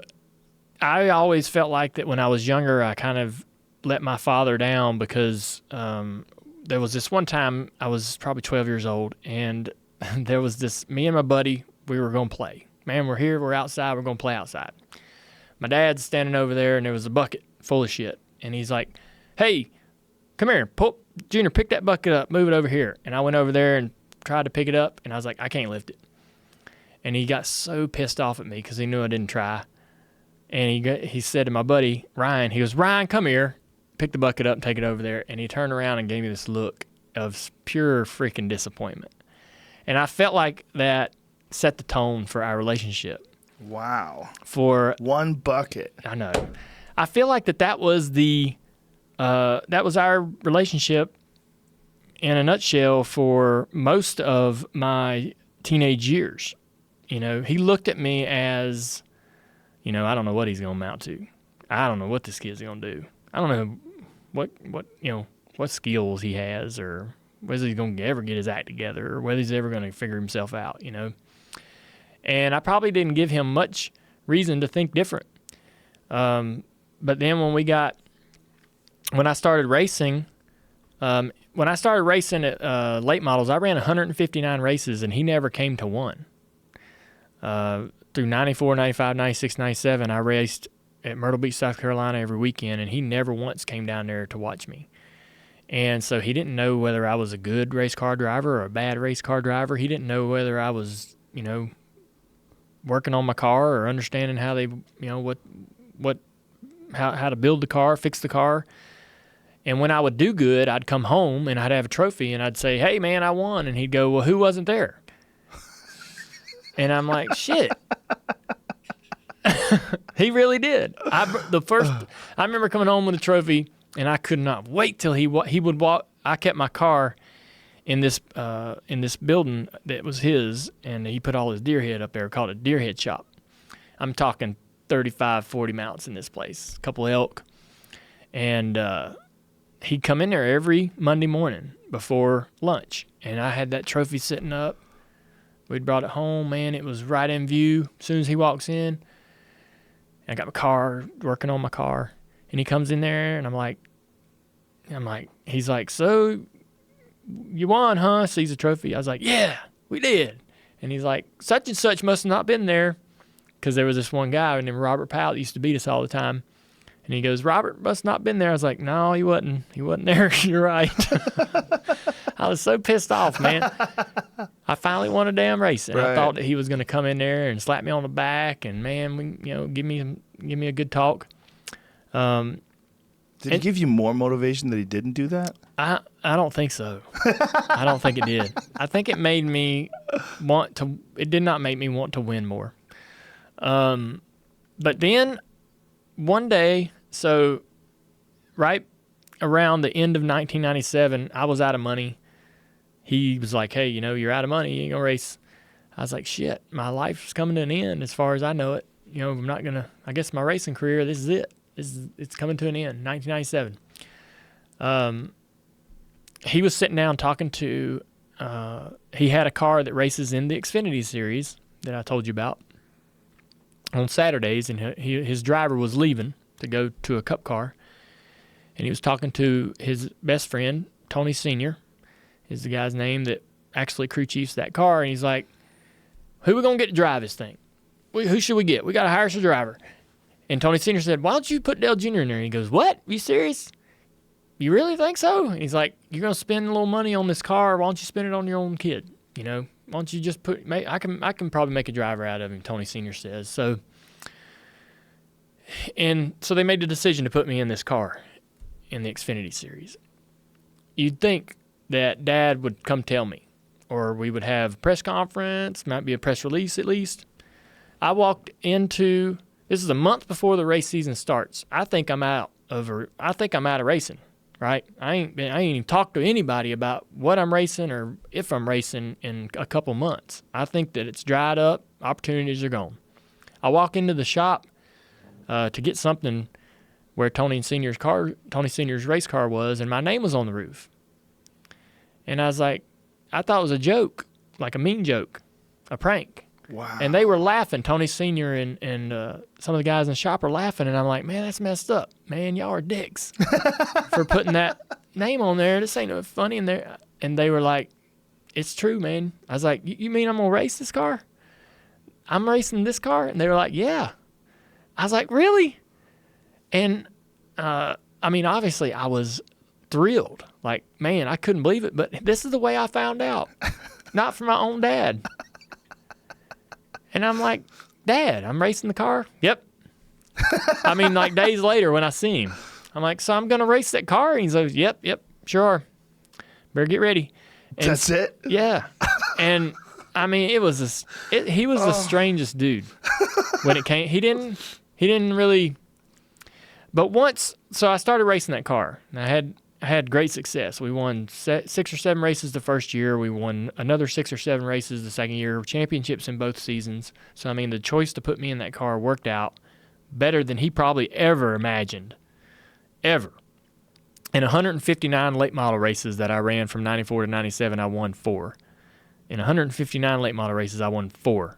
So, he put me in this car on a whim and a prayer, and we ended up winning a championship, 2 in a row. So he is thinking, damn, this little, shit can drive a car.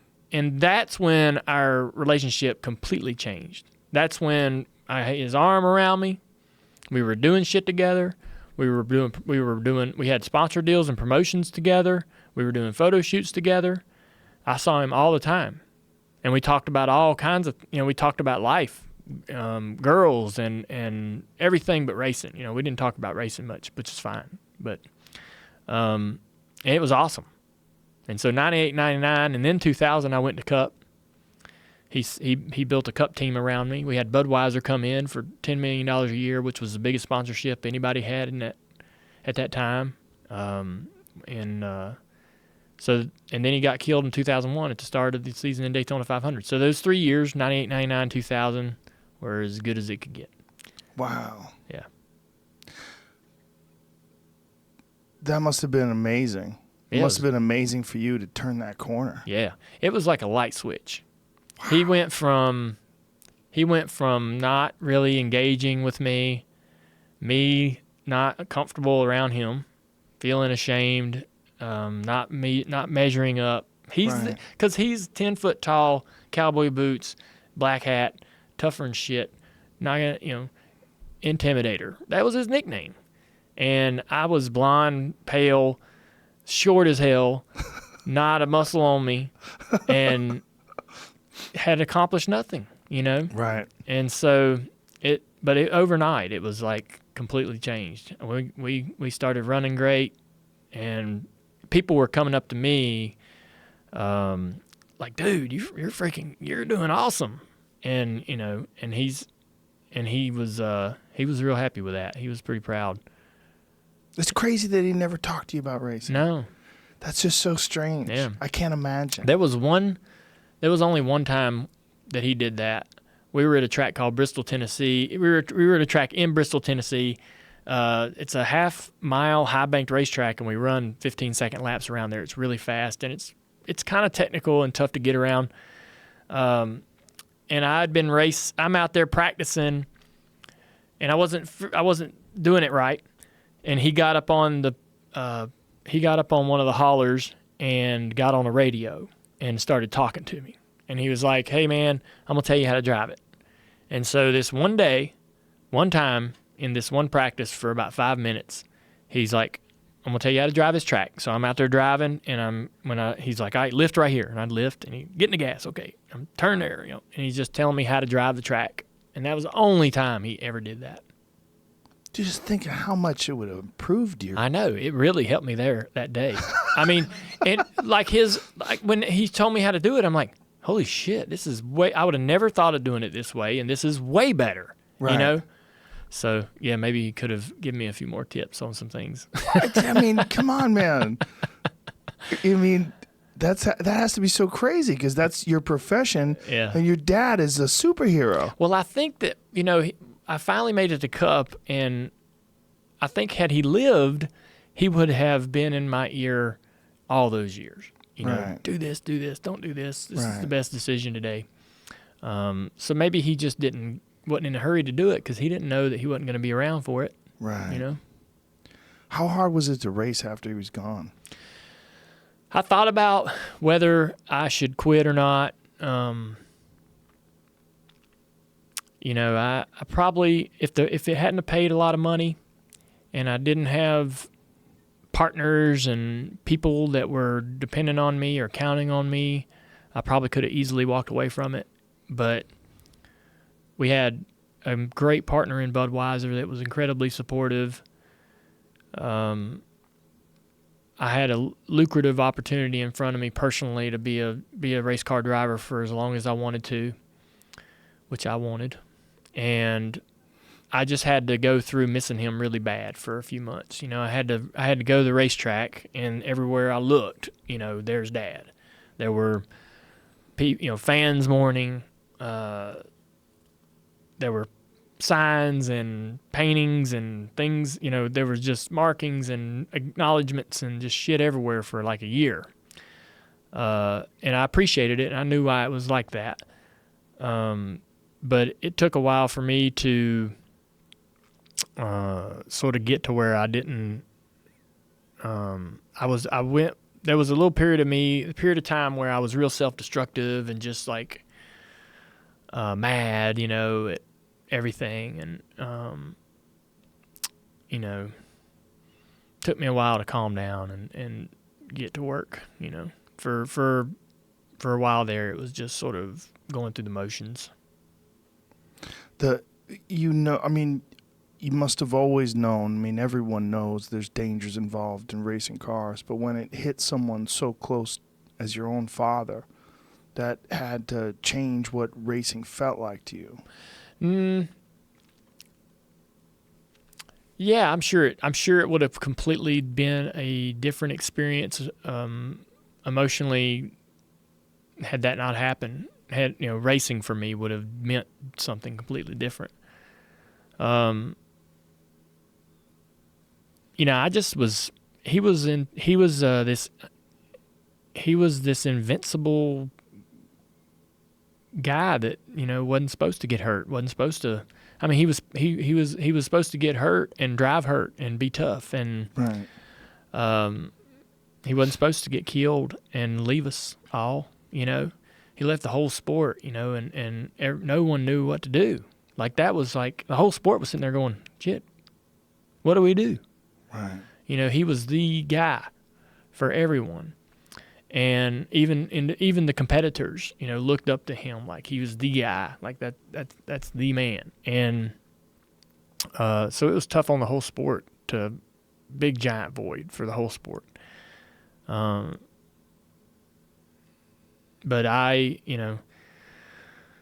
we just huddled together, me and my team, me and our company. I raced for my dad's company, so that whole company kind of held itself together, and everybody kind of pulled together and worked our way through it. That first year in 2001, just that year, that he was killed, that was just a kind of a tough year.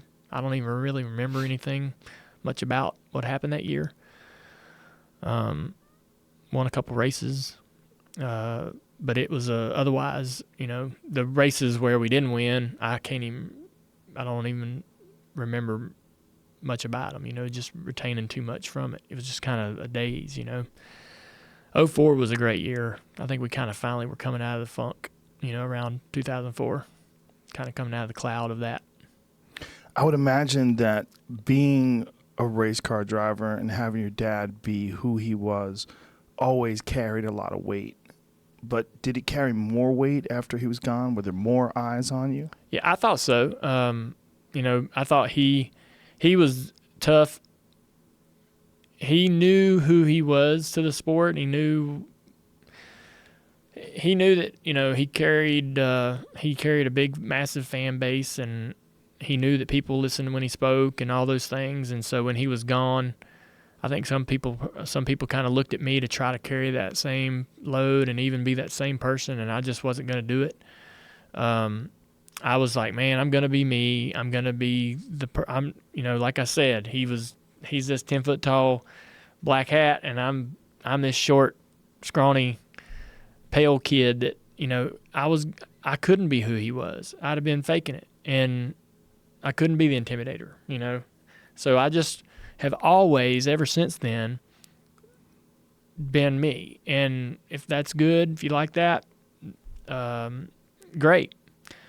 I think I've been relatable, honest, genuine, and the fan base that I gained when he passed away, I thought we nurtured that and grew that. And I think we did a lot of great things in and outside the sport to do that. So I'm kind of proud of all those things.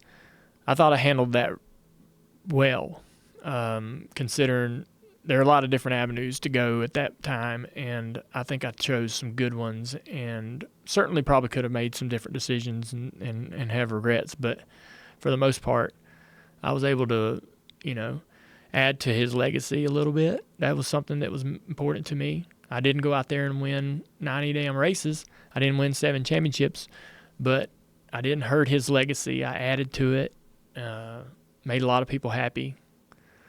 There was an Earnhardt on the track, that was good for a lot of people. Dale, you got a great perspective. Well, thanks. You really do. Yeah. In your book, it's called Racing to the Finish. It's out now. Go get it, folks. Thanks. Thank you, Dale. Yes, sir, man. I appreciate you having me on, dude. Appreciate you being here, It's great man. to meet you. Great to meet you, too. Thank you. We should do a hunt. Let's do it. Let's do it. You name it.